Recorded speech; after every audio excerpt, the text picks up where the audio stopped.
Précision concernant les filles du divin zèle. La congrégation des filles du divin zèle a été fondée par saint Annibale Maria di Francia, confesseur extraordinaire de Luisa Picaretta. Saint Annibale di Francia a demandé à Mélanie Calva, à qui la Vierge est apparue à la Salette, de diriger sa congrégation féminine, les filles du divin zèle, et elle accepta.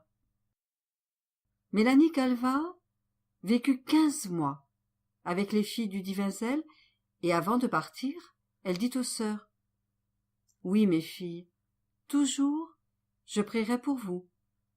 Je vous laisse pour supérieure la très sainte Vierge. »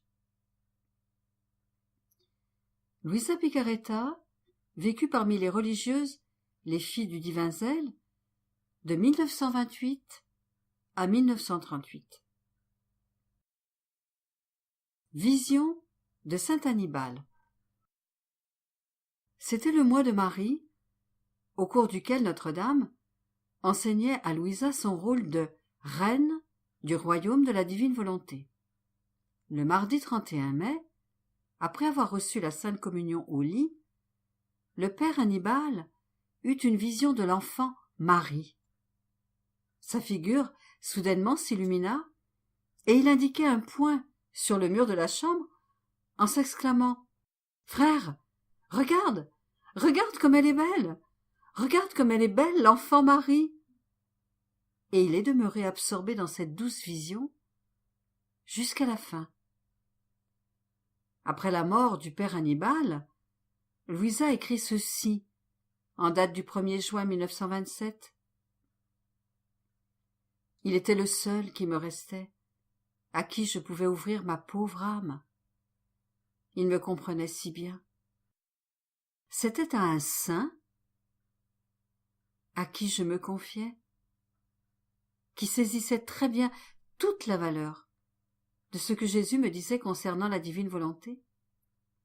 Il avait tant d'intérêt à ce sujet qu'avec insistance, il avait pris avec lui tous les écrits, dans le but de les publier.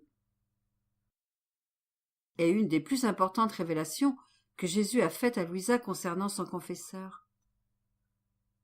Saint Annibale di Francia est la deuxième créature, après la Vierge Marie, à avoir vécu dans la divine volonté et être montée au ciel. Lettre à la mère générale des filles du divin zèle. Fiat in voluntate Dei, ma bonne révérende mère générale. Aujourd'hui, c'est le jour sacré de l'Ascension, le nom que vous portez. Je ressens le devoir, quoique je sois la moindre de tous, de vous envoyer mes souhaits sincères et affectionnés. Mais quels souhaits puis-je vous donner?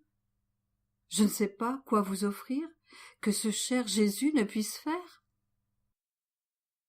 Alors, que les fêtes puissent correspondre au nom qu'il vous a donné, c'est-à-dire prendre chacune de vos actions en lui et de les apporter au ciel, ainsi faisant de votre vie une continuelle ascension, comme les nombreuses conquêtes que le doux Jésus prend de la terre au ciel, comme le triomphe de son amour, dans lequel votre vie doit être consumée.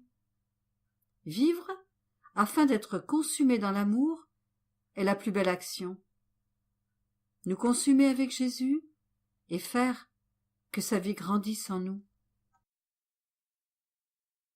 Mais ceci n'est pas assez, très chère mère, si je ne laisse pas agir mon fiat divin. Donc, je vous l'envoie de tout mon cœur, et je prie qu'il puisse prononcer son fiat tout-puissant au centre de votre âme et créer sa vie en elle et la nourrir. Je le prie aussi de toujours vous porter dans ses bras de lumière, qu'il prononce son fiat dans chaque action et que vous formiez dans son ciel les plus belles étoiles, le plus brillant soleil, afin de faire la chambre la plus ornée, dans laquelle il formera son royaume. Ma mère, il donne toujours quelque chose à faire à ceux qui vivent dans sa volonté divine.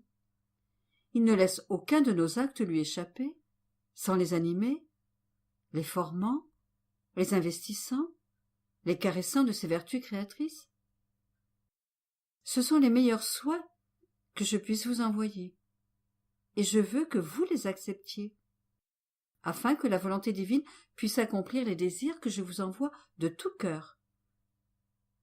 Je me recommande beaucoup à vos prières. Luisa Picaretta.